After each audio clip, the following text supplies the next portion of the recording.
उनका नाम था पुरंदर जी। उनको सब संत पुरंदर में, उनके विषय में यह प्रसिद्ध था, बड़े ज्ञानी थे और उनके विषय में यह प्रसिद्ध था कि इन्हें किसी प्रकार का कोई माया मोह नहीं। वहां के राजा बड़े धर्मात्मा थे और उन्हें लगता था कि मुझसे महान कोई हो नहीं सकता। तो उन्होंने कहा कि संत पुरंदर जी के विषय में हम सुन रहे हैं, लोग कहते हैं कि उन्हें किसी प्रकार का कोई माया मोह नहीं है, कोई लालच नहीं है। तो लोगों ने कहा हाँ महाराज, ऐसा ही हमने भी सुना है। तो कहा अच्छा तो ऐसा करो, वो भिक्षा मांगते थे और भिक्षा मांगने से जो मिलता था उससे वो अपनी पत्नी का और अपने बच्चों का पेट पालते, वही उनका रोजगार था, उसी से वो अपना जो भी करते थे करते और भगवत भजन करते थे, भगवान की पूजा करते थे, दिन रात भक्ति में लीन रहते। तो राजा ने उनकी परीक्षा लेने के लिए क्या कहा कि देखो जब ये भिक्षा मांगने आए तो इनकी भिक्षा में जो चावल देना उसमें हीरे मिला देना।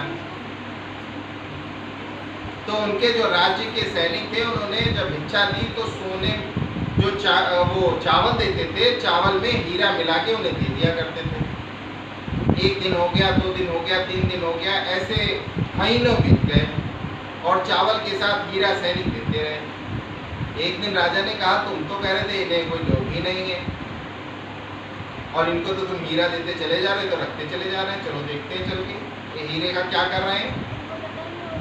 तो राजा चुपचाप गए और वहां देखा तो उनकी पत्नी उनको बड़बड़ा रही, संत पुरंदर जी की पत्नी उनको बड़बड़ा रही। पता नहीं कहां से भिक्षा मांग के ले आते, चावल में इतने कंकड़, हम तो बीनते बीनते परेशान हो गए। तो वो चावल रख लेती थी, वो कंकड़ को फेंक देती, वो कंकड़ की ढेरी लग गई।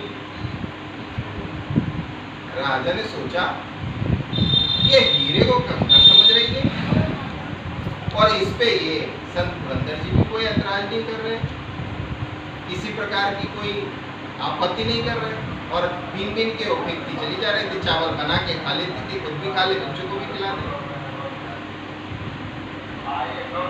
तो राजा ने संत पुरंदर जी से पूछा कि अरे इतने मूल्यवान हीरे आपके चावल में आपको मिल रहे हैं और आपकी पत्नी इनको निकाल के फेंक रही है और आप भी इस पर कोई आपत्ति नहीं कर रहे, आप जानते हैं इन हीरो की क्या कीमत है।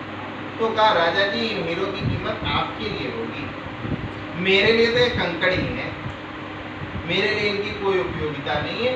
भगवत कृपा से, भगवान की दया से मुझे सिर्फ खाने भर का चाहिए, वो भीख मांग के, भिक्षा मांग के मुझे मिल जाता है और उसी से मैं अपना पेट भर लेता हूँ और भगवत भजन।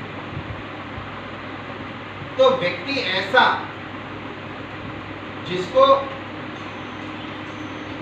भेदभाव ना हो, किसी प्रकार किसी संपत्ति में भेदभाव ना हो, ऐसे विलक्षण लोग बहुत विरले होते हैं। ऐसे हमारे संत पुरंदर जी